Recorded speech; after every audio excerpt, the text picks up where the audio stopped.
Existe um ser que é a verdadeira representação do amor. Alguém que consegue reunir todos os melhores sentimentos em um toque, um beijo, um olhar, um sorriso. Que se doa por completo no cuidado e dedicação. Que abre mão de tudo para ver a felicidade do fruto do seu ventre, que está disposta a enfrentar o mundo inteiro para defender seus filhos. Alguém que consegue ser doce e forte ao mesmo tempo. Que tem sempre uma palavra amiga, um conselho, a direção certa. E tudo isso junto cabe em uma palavra apenas. Mãe, por tudo que você é, te desejamos um feliz Dia das Mães.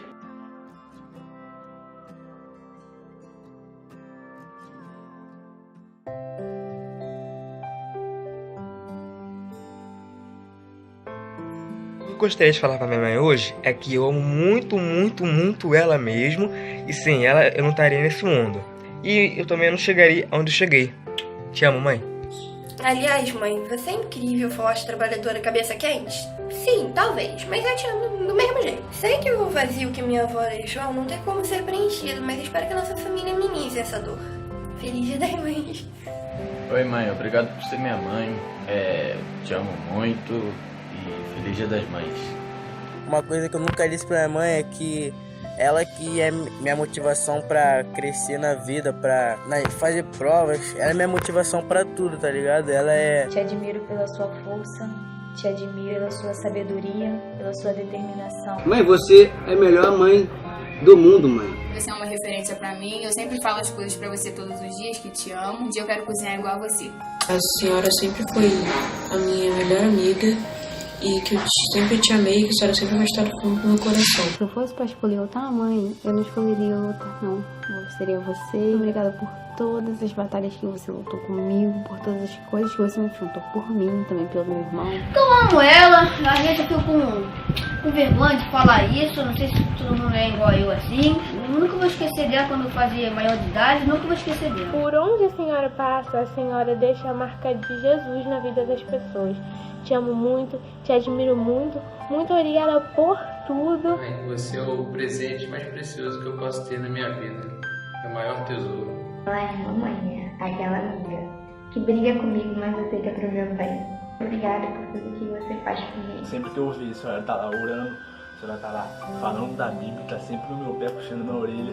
E eu agradeço muito da senhora. Eu tenho orgulho de você, uma pessoa a qual dá duro de si para proteger todos aqueles que ama. Um exemplo a seguir pra mim, porque é um exemplo cristão, um exemplo de pessoa, um exemplo da forma que ela é. Me espelho nela em cada coisa que eu faço. E eu agradeço muito a ela por ter me ensinado a lidar com a vida. Eu te admiro muito pela sua gentileza com as pessoas, sua bondade, inteligente, como se importa com os outros. Muito obrigado pelos gritos, pelos conselhos, por ser uma mãe presente na minha vida. É que ela é muito importante pra mim, eu acho que eu não conseguiria viver sem ela. Exemplo de determinação, de esperança, de força, de vontade, de garra, de uma mulher virtuosa. Uma mulher muito guerreira, de ter me tido bem novinha, que eu amo muito, muito, muito ela. Persistência, porque por tudo que a senhora já passou na vida, e é isso que eu vejo na senhora e é o que eu quero levar pra minha vida. Eu tenho muito orgulho quando dizem, nossa, você tá a cara da sua mãe, porque ela é uma referência pra mim. Ela é minha inspiração, é proteção. É uma pessoa muito generosa, muito esforçada, dedicada a tudo que a senhora faz, me dá conselho. A senhora é um exemplo de pessoa pra mim. Você é muito especial pra mim. E sem você eu não seria nada, você sabe disso. Te amo. É sempre guerreira e batalhadora. Eu não tenho nem pensamento pra descrever o que ela é na minha vida. Mãe, eu te amo.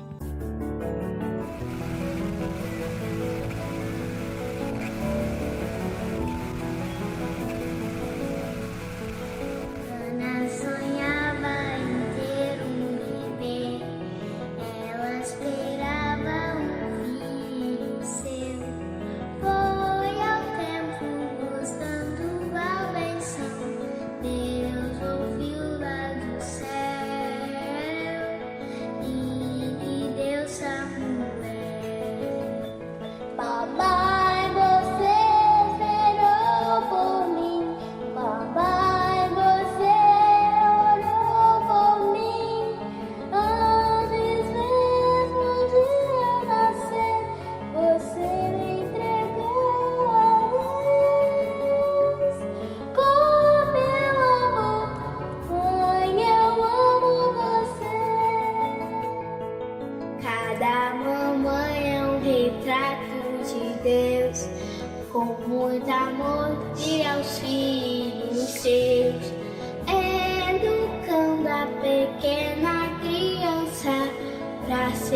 servo fiel,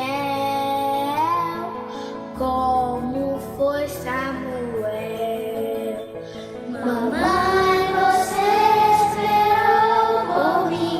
Mamãe, você orou por mim. Antes mesmo de eu nascer, você me entregou a Deus. Como eu amo, mãe, eu amo você. Mamãe, você esperou por mim. Mamãe, você orou por mim. Antes mesmo de eu nascer, você me entregou a Deus. Como eu amo, mãe, eu amo você. Como eu amo, mãe, eu amo você.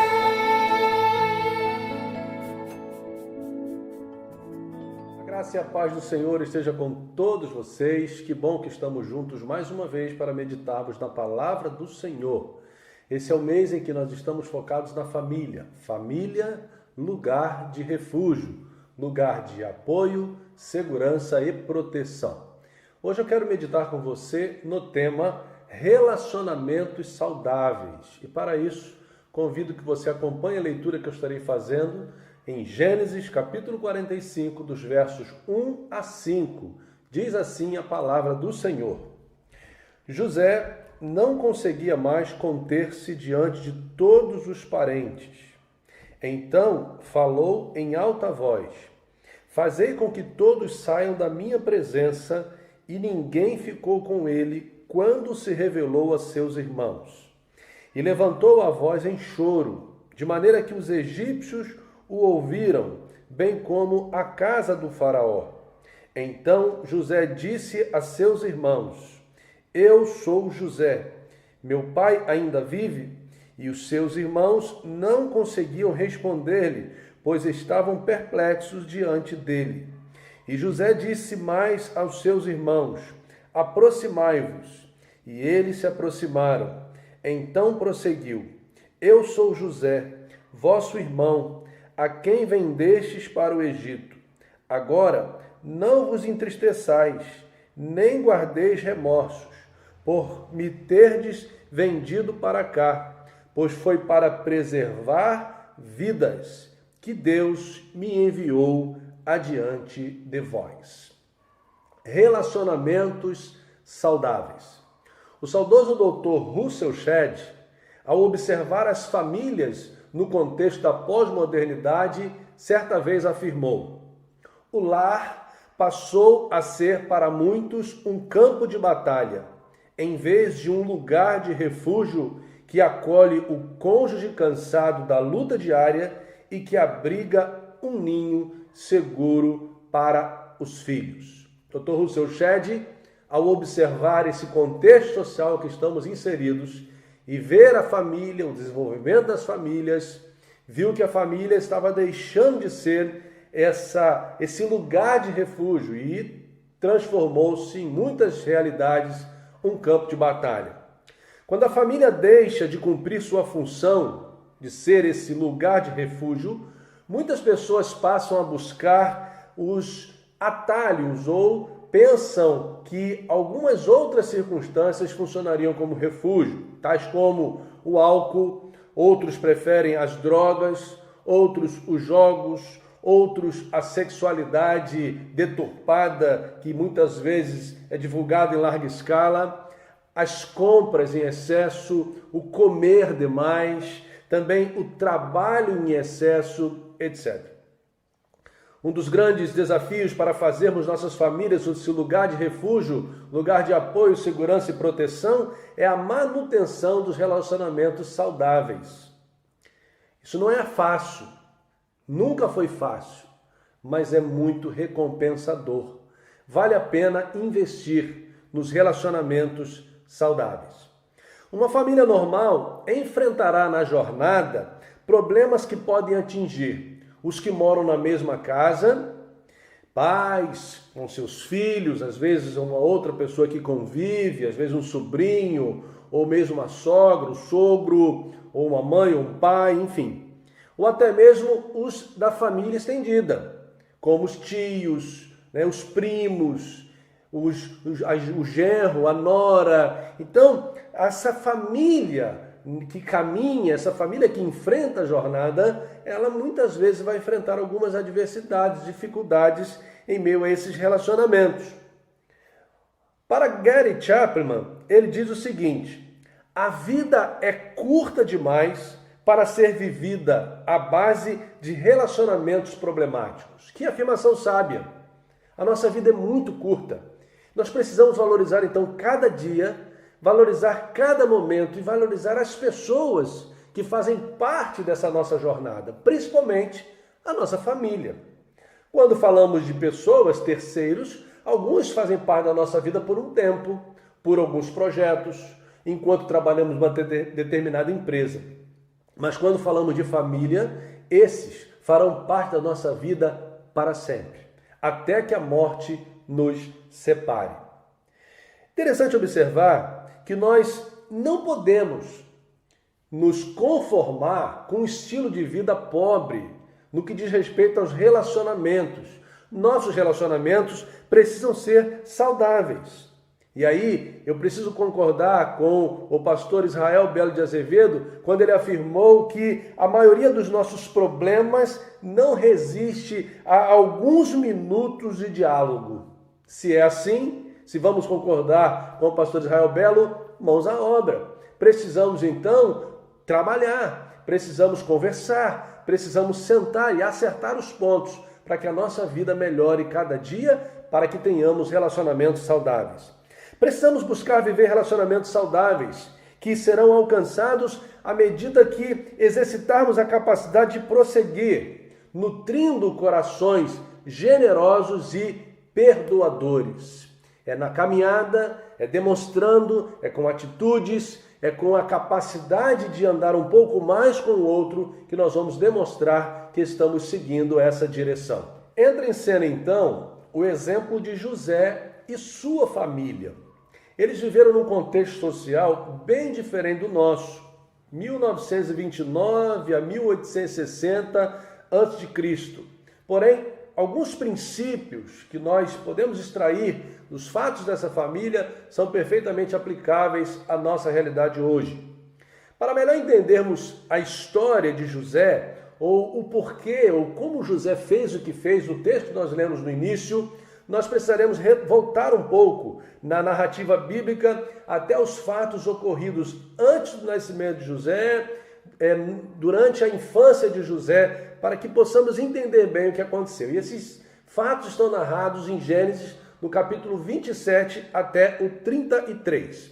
Diz a história que Jacó, que era o pai de José, e a sua mãe, no caso a mãe de Jacó, Rebeca, eles se uniram e conseguiram enganar o pai de Jacó, Isaac, e roubaram então a bênção do seu irmão Esaú, o tio de José. Ao saber que havia sido traído, Esaú gritou amargurado, diz o texto no capítulo 27, verso 34. E ele chorou e passou a odiar o seu irmão. Esaú prometeu que mataria o seu irmão após a morte do seu pai, Isaque. Jacó teve medo de morrer.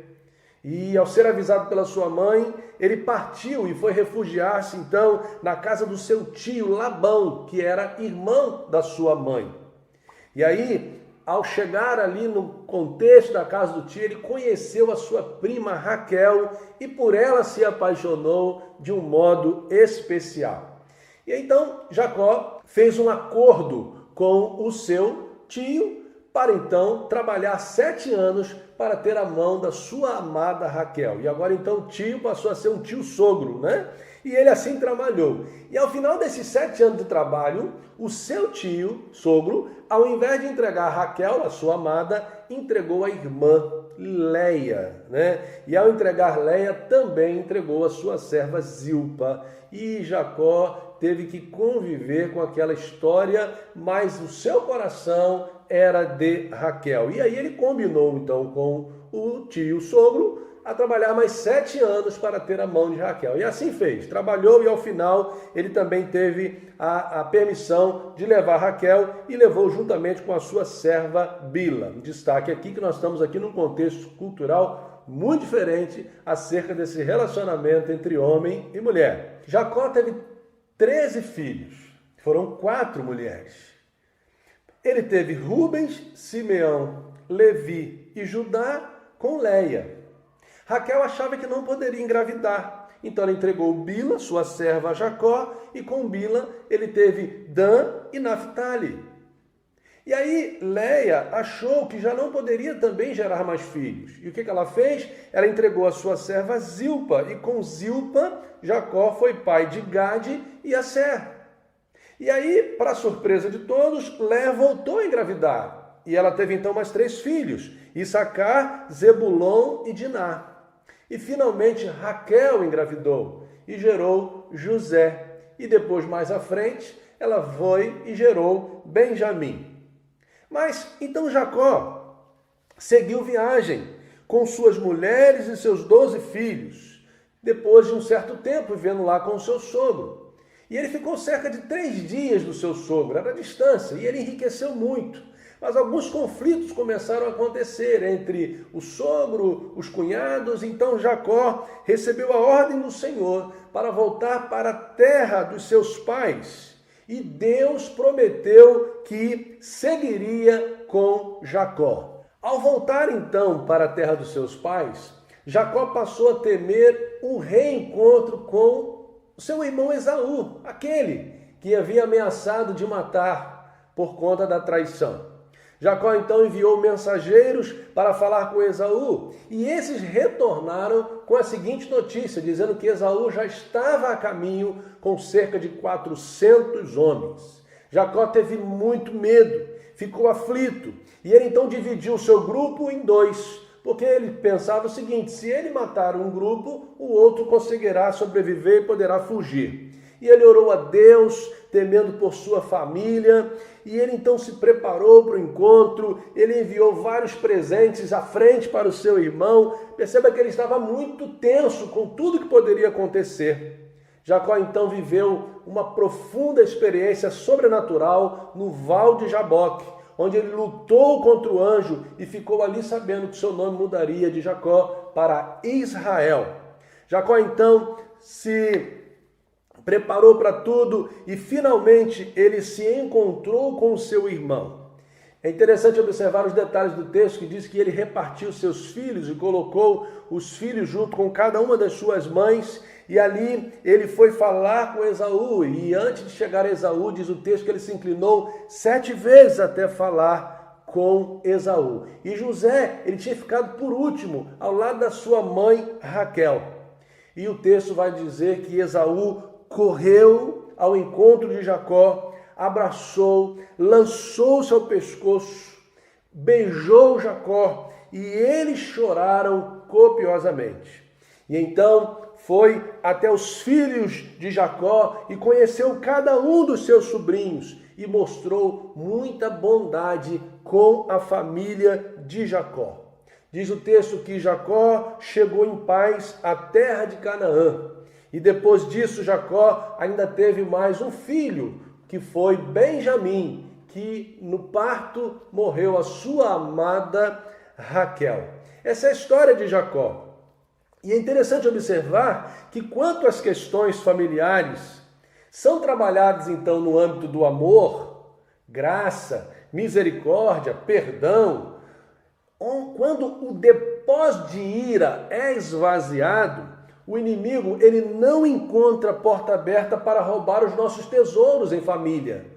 Que tesouros são esses? A paz, a alegria, a harmonia, o respeito, os sonhos, o cuidado mútuo. A história de José, ou da família de José, esse encontro entre Esaú, esse reencontro entre Esaú e Jacó, vai nos ensinar muito. E você vai ver que esse encontro produziu grandes frutos na vida desse grande homem chamado José, conhecido popularmente como José do Egito. Que lições nós podemos tirar acerca dessa história?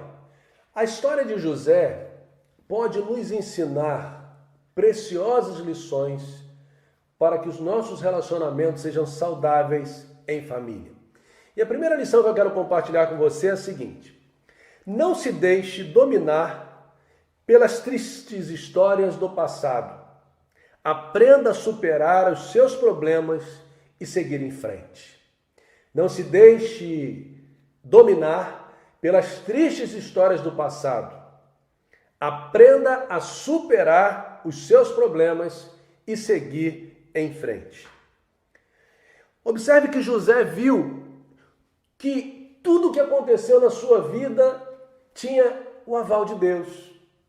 Deus permitiu e Deus o aperfeiçoou do processo. Gênesis capítulo 50, verso 20 diz: no final, depois da morte de seu pai, ele disse o seguinte aos seus irmãos: certamente planejastes o mal contra mim, porém Deus o transformou em bem para fazer o que se vê nesse dia, ou seja, conservar muita gente com vida. Quando Jacó morreu, os irmãos de José pensaram: agora ele vai manifestar toda a sua ira, ele agora vai pagar todo o mal que nós fizemos com o mal. Ele vai nos punir. Mas José disse aos seus irmãos que não. Ele via Deus trabalhando em todo o tempo na sua vida e eles podiam ficar tranquilos. Que lição preciosa é essa que José está nos dando? Ele abriu mão da vingança, ele abraçou os seus irmãos, ele, na verdade, abriu o coração para um novo tempo com seus irmãos. Infelizmente, muitos deixam de olhar as dádivas do presente porque os seus olhos estão sempre presos às dores do passado.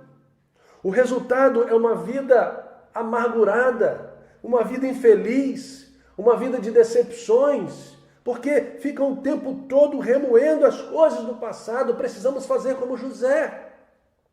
E eu fico pensando em pessoas que conseguiram caminhar na vida. Muitas vezes pessoas que sofreram na infância, na juventude, na adolescência, mas conseguiram construir lindas famílias e ainda ficam se reportando ao passado, ficam presos às questões do passado, quando deveriam olhar para a vida de José e ver que o Deus de José quer hoje também trabalhar nas nossas famílias e nos dar sabedoria tal para que tenhamos relacionamentos saudáveis. Então a lição é essa, meu irmão, minha irmã: não se deixe dominar pelas tristes histórias do seu passado, se é que o seu passado tem essas histórias. Aprenda a superar os problemas, siga em frente. Hoje é tempo de ser feliz. Hoje é tempo de restaurar o que precisa ser restaurado na sua família, para que ela seja um local de refúgio. Uma outra lição que eu aprendo com esse José, ou com a família de José, ou com os fatos que aconteceram na vida de José desde a sua infância, é que em família, os mais velhos reproduzem seus atos de bondade ou ódio para os mais novos. Em família, os mais velhos reproduzem os seus atos de bondade ou ódio nos mais novos, para os mais novos. E é o que nós estamos observando aqui nessa história. Eu não sei se você conseguiu perceber o que aconteceu no passado, quando José tinha ali em torno de 6 anos de idade. Ele conseguiu ver algo muito especial. E eu não tenho dúvida em afirmar o seguinte: na minha visão, na minha humilde visão, José tinha um tio herói. Eu tive um tio muito admirado. Meu tio se chamava Sírio, já está na glória. E era um tio mais ou menos da minha idade, um pouco mais velho que eu, mas era alguém que eu ia junto com eles para jogar vôlei. Então aquele tio era um tio herói, porque simplesmente me dava atenção, brincava comigo. E eu fico imaginando José do Egito aqui com o seu tio herói, chamado Esaú. Não porque saía com ele, a Bíblia não fala sobre isso, mas por aquilo que ele fez com o seu próprio pai. Por que digo isso? Porque eu fico imaginando que aos 6 anos, essa criança, José, ao lado da sua mãe, talvez a sua mãe, amada do seu pai, eles conversavam, e Jacó, ele então narrava os seus medos para sua mãe. José, de repente, conseguiu ouvir alguma dessas falas de Jacó. E José, então, ele foi caminhando nos seus dias, ouvindo acerca desse tio que havia prometido que se vingaria do seu pai. E aí ele ouviu muito dessas histórias. E quando então há um encontro entre Esaú e Jacó, narrado lá no capítulo 33, no verso 4 do texto, diz que Esaú correu ao seu encontro, abraçou, lançou-se ao pescoço dele e o beijou, e eles choraram. Então, quando isso acontece, José estava ali, vendo tudo aquilo. E nesse caso, há um confronto entre aquilo que ele ouvia e com aquilo que ele estava vendo naquele momento. E aí, prevaleceu ali não a ira, não a vingança, mas prevaleceu o perdão, prevaleceu a reconciliação, prevaleceu um abraço carinhoso, prevaleceu o beijo, prevaleceu ali as lágrimas de dois irmãos, de pessoas de uma mesma família, que tinham o mesmo pai, uma mesma mãe, e que estavam naquele momento se abraçando, talvez em busca do tempo perdido. E o tempo passou. E José, então, cresceu na família de Jacó, foi vendido, traído pelos seus irmãos, foi para a casa de Potifar, da casa de Potifar, foi parar na cadeia, e da cadeia ele sai para então virar o governador do Egito. E agora ele está numa situação em que aqueles seus irmãos, seus 10 irmãos, que havia feito tanto mal para ele, agora ele podia agir, ele tinha poder para isso, para prender os seus irmãos, para fazer algo bem ruim e cruel contra os seus irmãos. Mas José, então, ele vai repetir a história que eu já narrei, ocorrida entre o seu tio Esaú com o seu pai. Esaú e seus 400 homens, Esaú optou por abraçar o seu irmão, chorar com o seu irmão, dar ao seu irmão uma nova chance. E ali, irmãos, nós observamos naquele momento que esse reencontro marcou o coração de José. E se fosse ao contrário? E se José tivesse sido testemunha de um ato cruel de um irmão para com o outro, de uma fala agressiva, de uma humilhação pública, como será que esse José teria crescido? Será que ele teria esse caráter que ele demonstrou então agora no final do livro de Gênesis e que o marcou a sua vida e tornou ele uma pessoa tão especial? Quero alertar você, porque na vida em família esse ciclo ele continua, esse ciclo de influência ele vai continuar e tem continuado em que os mais velhos, os adultos, eles influenciam os mais novos. Você mãe, você pai, você tio, você vovó, você vovô, vocês influenciam aqueles mais novos. E daqui mais um tempo, o ciclo da vida também ele está sempre em movimento. Os que têm mais idade, teoricamente, eles vão primeiro. E os mais novos estarão crescendo e reproduzindo essas histórias. É assim a família. É na família que nós aprendemos o amor, o carinho, a atenção. É na família que nós aprendemos a devoção. Portanto, nós, como famílias cristãs, precisamos lembrar disso. Precisamos ensinar os nossos filhos, contar histórias como essa de José, da família de José, para que os nossos filhos reproduzam histórias boas. Vivam como pessoas boas, servos de Deus, que hão de distribuir a justiça por onde andarem, principalmente dentro da sua própria casa, com os seus.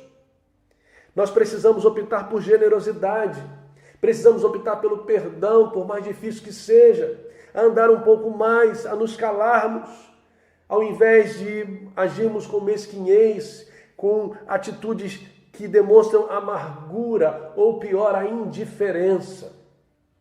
É em família que nós aprendemos, então os atos que nós praticamos na nossa casa, nós estamos sempre reproduzindo nos que são mais novos, nos nossos filhos.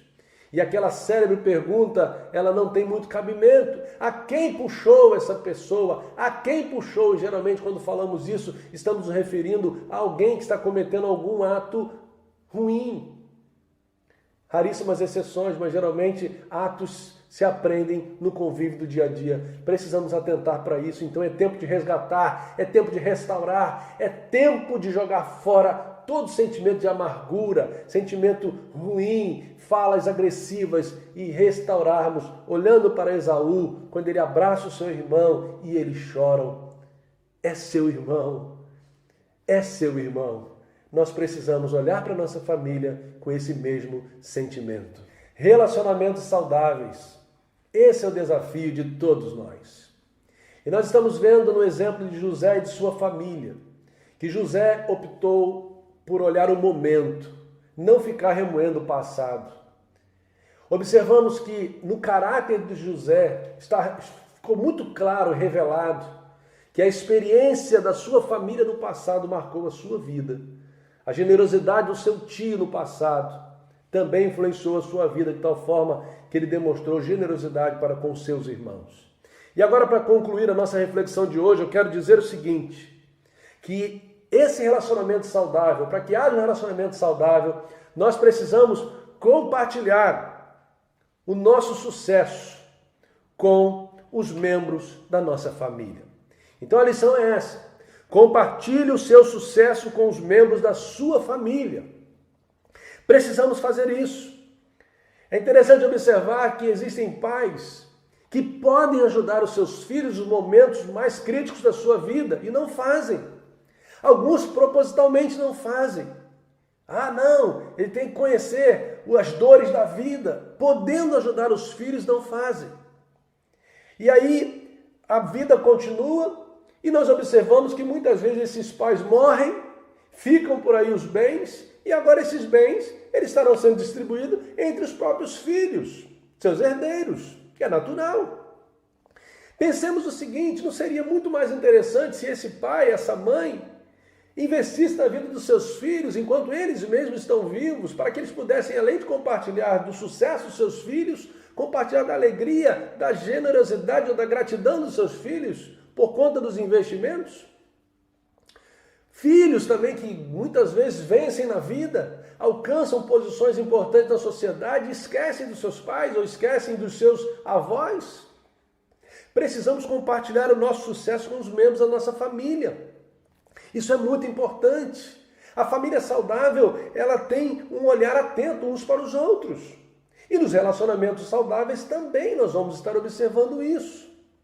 Precisamos compartilhar o que Deus tem feito nas nossas vidas com o outro. José me ensina isso. Ele compartilhou o seu sucesso no Egito com os seus irmãos, com a sua família. Ele foi uma bênção.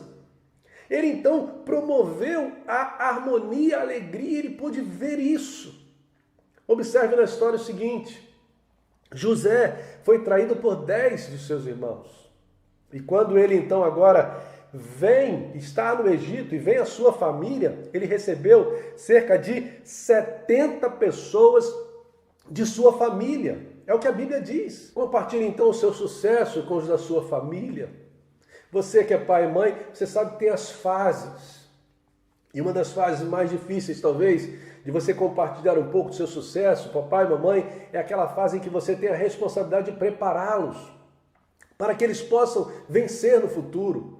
Isso quer dizer investir um pouco mais em educação, naquela fase ali da adolescência em que você precisa abrir mão de muitos dos seus projetos, às vezes até de lazer ou de passeio, de férias, para investir numa boa educação, numa boa escola, para que eles tenham condições de fazerem aí boas provas, alcançarem posição em que eles serão independentes financeiramente.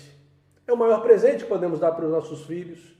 E aí, quando esses estiverem lá, filhos, não esqueçam dos seus pais, que tanto investiram na sua vida.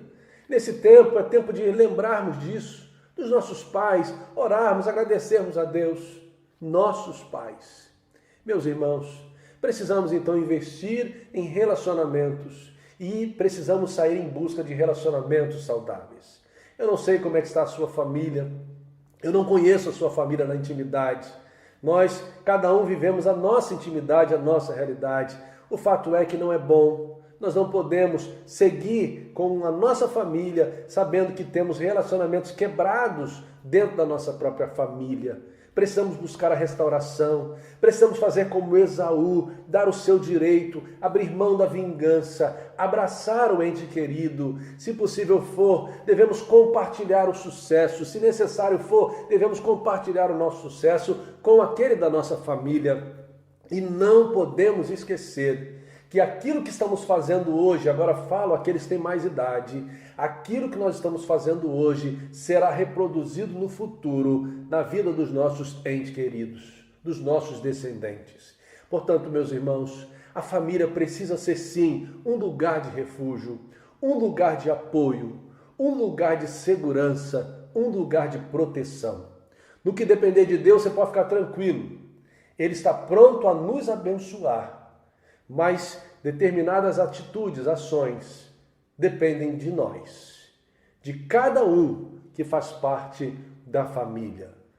Avalie, converse, abra a história da sua vida em família, conversem sobre os fatos e não deixem de se abraçar, de chorar e de agradecer a Deus, porque você tem uma família e quem tem uma família tem um tesouro. Que Deus nos abençoe e que continuemos firmes, assim, cuidando das nossas famílias até a volta de Jesus. Que a minha casa seja sempre um lugar de comunhão, onde os profetas do Senhor sejam bem-vindos. Que haja provisão na minha mesa e saúde entre os meus, e que a minha casa